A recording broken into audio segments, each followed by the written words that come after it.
Hello, I'm Sebastian, I'm Theo. and This is our special guest. yeah, today we are going to be reviewing an app called MyJump. It's called My Jump 3. My MyJump Lab, but I think it's the third iteration Third of the edition. app. 3.0. We're going to be reviewing its vertical jump testing capabilities today, and yeah, let's get into it. Yeah, there's a lot of different. Okay, so today we're going to be doing a walkthrough of we're doing a walkthrough of how to use the MyJump app now.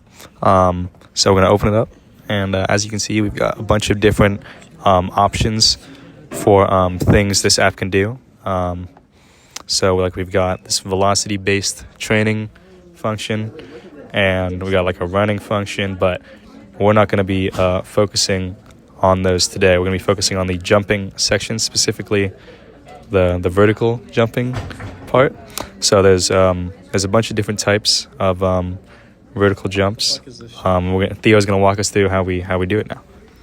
Alrighty, so first off, we're using the Abalakov vertical jump test, and So we're going to have to make a profile here. yeah, before we can do our jumps, we gotta make a profile. We gotta make a team first, which we'll call Physics C Or just physics. or Physics, Yep. I'm going to take a profile and then picture. take a low profile picture. You know what it is.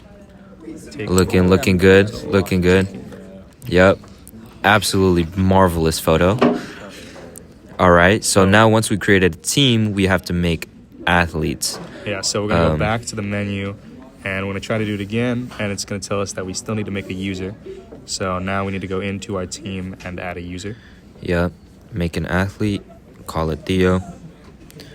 Put another photo. That's optional, but Yeah, Why not, right? it is optional, but you know, we're beautiful, so we need to be taking as many Oh my pictures as we God. can. It's a great photo. it's a great photo. Okay, now finally Got a little we can, text from mom.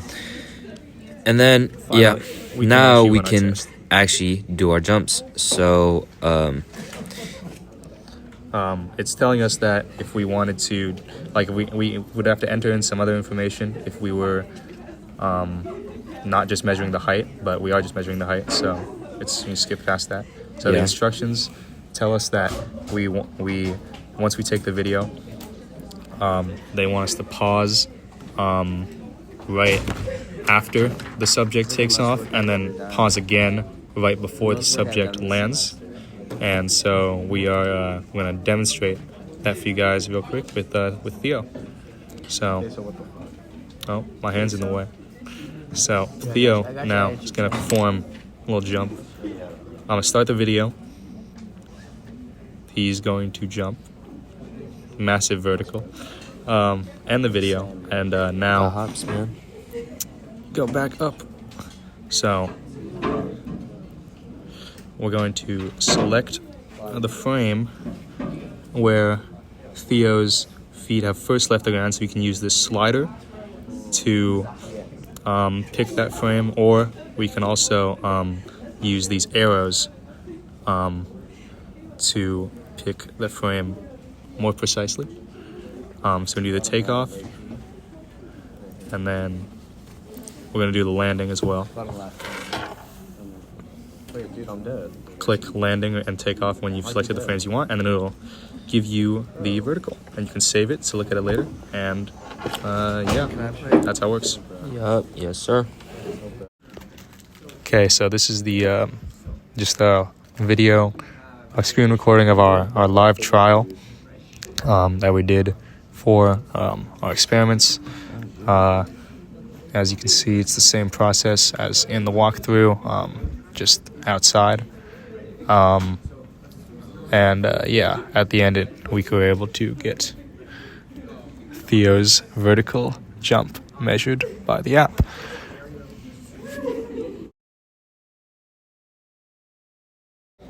Okay, so here is the slow-mo videos that the app took of me and Theo's jump test that it automatically saves for you. So as you can see, it slows it down so you can analyze your whole jump.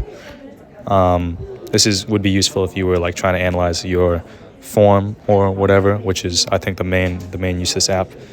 Anyway, yeah, this is an example of the slow-mo videos the app saves for you. Alrighty, so here are our calculations. We created a table for this. Basically, we each did 3 trials, 3 jumps, and we measured with both the vertical jump tester app and the physical one. Yeah, we did it at the same time, so it's the same jumps. Yeah, and then we took each of the 3 trials and averaged them all out and found the percent error. So as you can see, for my first jump, I jumped 9.4 on the physical tester, but on the app it said I jumped 17.48 inches, which is 12 inches less than the actual. And then for my second jump, I jumped 28 inches, which is 8. And then on the app it said 18.34. 31 inches for my last jump, 18.66 on the app. And we found that the app was 38% lower than actual for my 3 trials. And Sebi, on the other hand, had 24% lower than the actual. Yeah, so overall the app shot under by, like, it was an underestimate every single time. Yeah, by a decent amount. So this is how we think the My Jump Lab app calculates our vertical jump. So it likely uses the first instance that the subject is airborne and the last instance before the subject lands, and takes the time between them to calculate the height of the jump using kinematics and the known value of acceleration, which is gravity. However, we don't know for sure because it doesn't tell us in the app. This could lead to error in a variety of ways, namely the fact that the subject's legs aren't always straight when they land or take off, and also fails to take into account the force of the jump for each subject. Yeah, so that was how the app calculated it, or likely calculated it, and then we calculated it using a vertical jump tester.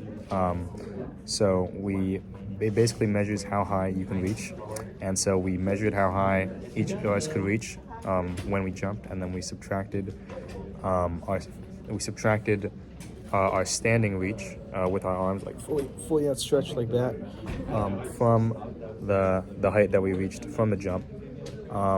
So that difference should have been our vertical. However, this method has its own potential sources of error. The equipment we used was in very poor shape, which affected our ability to accurately measure how high we were able to reach, and also whether or not me and Theo's arms were fully outstretched when we were measuring our standing reach, or when we were reaching when we jumped is not, we can't determine that either. So yeah. Okay, so we're going to be concluding our app review now with the pros and cons. Then we're going to give it a rating. So the My Jump app pros,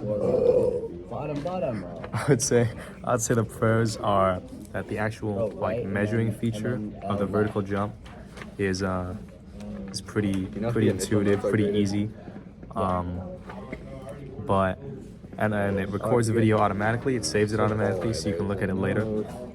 And there's also a lot of other functions that you can do, and it is it will give you a sense of your vertical jump, but I would still like to compare it to an actual test.